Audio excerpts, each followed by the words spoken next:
Anong danger ngayon nitong paglaganap ng fake news? Kasi even the professionals, merong members of academe, merong mga police, merong mga tao na nasa media na naniniwala na rin sa mga fake news online. Okay, if you go to our website and check the TAs, may sinulat yung ang aking colleague si Professor Ivan Chua na ano ba yung nangyayari ngayon, yung recent after the arrest of President Rodrigo Duterte.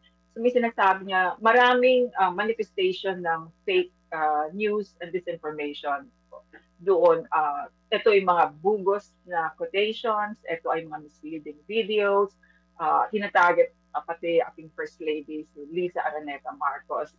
At saka yung kidnapping narrative, hindi lang kami nag-point out nito, yung mga ibang news organizations nag-point out din na, di ba, Rappler and also um, Philippine Star, mayroon din silang study na nakikita nila kung paano lumaki at paano pinapalaganap ang disinformation in relation to the arrest and eventually the detention of President Rodrigo Duterte in The Hague.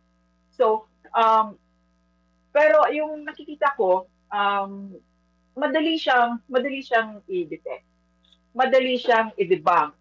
But the challenge is how do we bring this, fact checks to the people at saka make them realize na yung mga nagkumakalat ay actually dapat hindi nila paniniwalaan.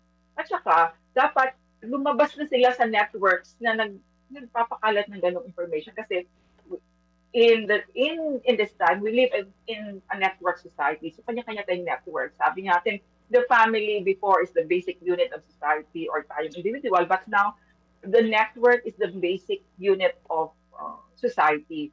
So kung Okay. ayaw mo dun sa network na yon or na alam mo nag-mislead sa'yo, nag-manipulate information, lumabas ka doon, maghanap ka na ng networks, so sabi nga networks of hope, na kung saan yung informasyon ay hindi Mm. minamanipulate, ang pinapalaganap ay katotohanan. In other words, it's, sabi natin, kailangan ba, hindi kailangan to i-legislate. Opo. Kailangan lang natin ay maging discerning, maging critical, at kung may responsibilidad tayo sa pag-create ng information like in the media, let's take this role seriously kasi yung effect nito at saka impact sa lipunan ay napakalaki.